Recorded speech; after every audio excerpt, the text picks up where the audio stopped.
Ek het haar die eerste keer by Spar gesien, sy het vriendelik gegroet.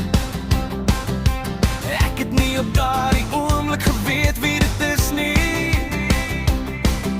My broer het my op die skouer getik en gesê dit is die vrou wat saam met ons in ons kerk was in Harties.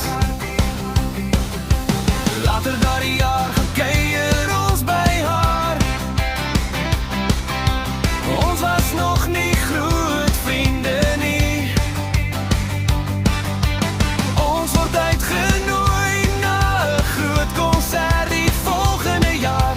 Die vrou van Harties sê sy sal ons vat en saam op toer met ons gaan. Sy kom vlieg